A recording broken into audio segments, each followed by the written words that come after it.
Hello, in this video I will demonstrating how you should start the Anaconda. So after you install the Anaconda, you will be able to using your the search bar to search for the Anaconda. But the key here is, so let me find my Anaconda first. Okay, so when you search for Anaconda, it should be able to show on your Windows. So what you need to do, instead of just click the app to run, and you should right click the mouse, select run as administrator. So why is that? Because when you're running the Python, so there's so many packages, so we are not the software engineering to design the packaging ourselves. So we are actually gonna stand on the shoulder of the giant, leveraging a lot of the packages already built by other Python developers. And so in order to install some Python packages, sometimes it might not come with the Anaconda. You actually need to install some packages.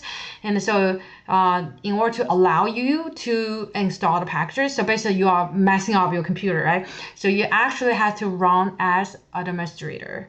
So this is a very important step you need to do. Instead of clicking the app directly, you should right click the mouse and to run as administrator, okay?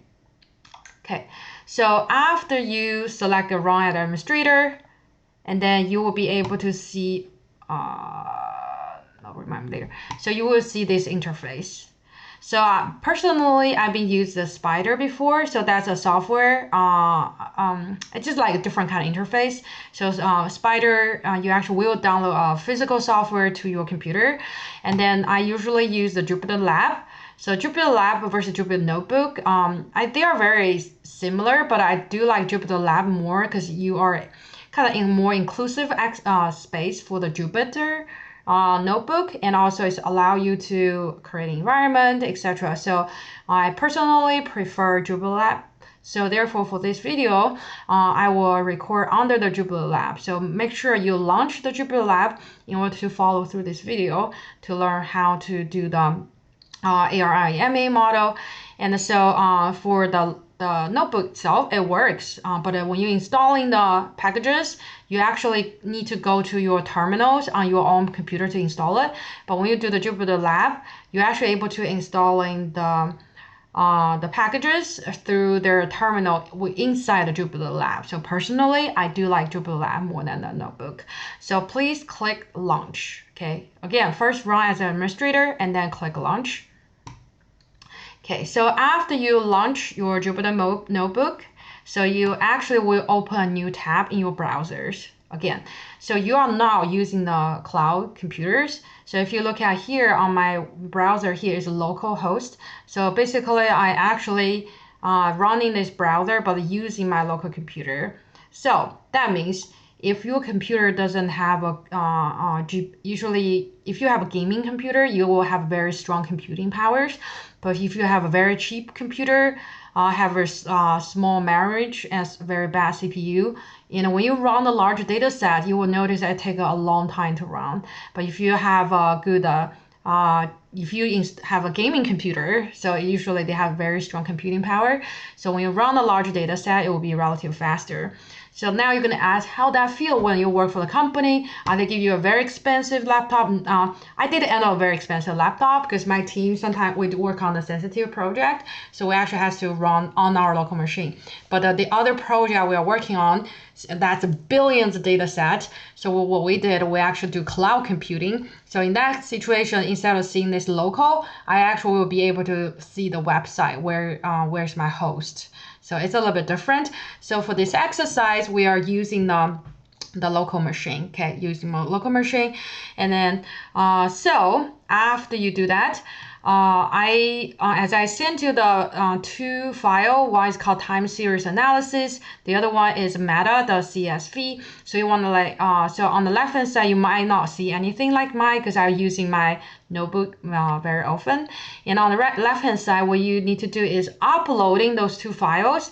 The first one is the time series analysis I sent to you, and also the other one is meta, the CSV. So after you locating the file, usually in the download, so you need to come here called upload files.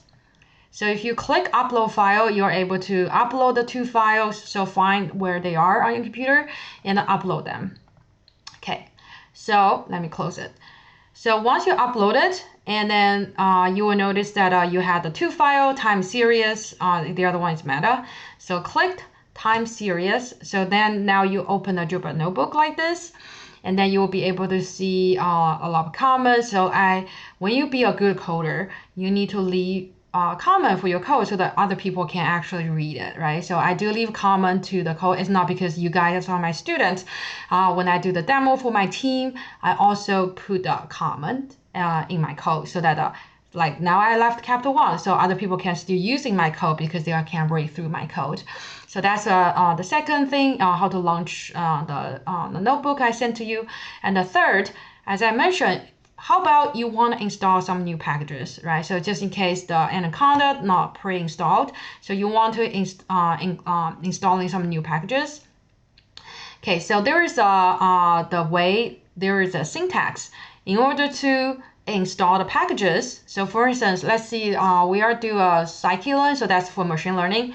So you also can Google it. So scikit-learn. So let's see. Okay, I got to the scikit-learn place.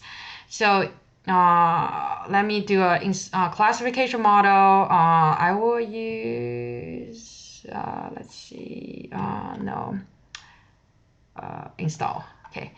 Yeah, look, in order to install the Python packages, you need to know the package's name. So this is a pip. You can use Anaconda as well. So what I usually do is I will come to my Jupyter notebook lab. Oops, sorry.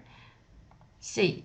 And now I'm coming to call the launcher. If this launcher tab doesn't exist, you just need to open new launcher. So if you click the new launcher, so you will see this page.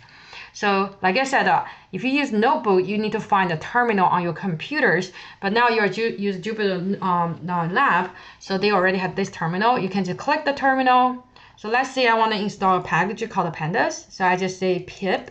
Pip sounds like pip means installing, but that's the syntax we're using. So pip pandas. I already have this installed, so I'm just demo for you. So pip pandas. Oh, sorry. Pip install pandas. Okay. Now, like I said, I already have this software, so this package already installed it, so that's why it's kind of very fast to install everything. And so this is how you install the new packages. Use pip, starting with a pip, Okay, so this is everything about Anaconda, how to launch the file, and how to install the new packages. So in our next video, we're going to look at about creating date. As we go through this whole semester, you understand that for the forecasting, we are handling time series data. I think it's very important to understand like how we can create dates, how dates are read by the Python before we move on to the later one, the ARIMA model itself.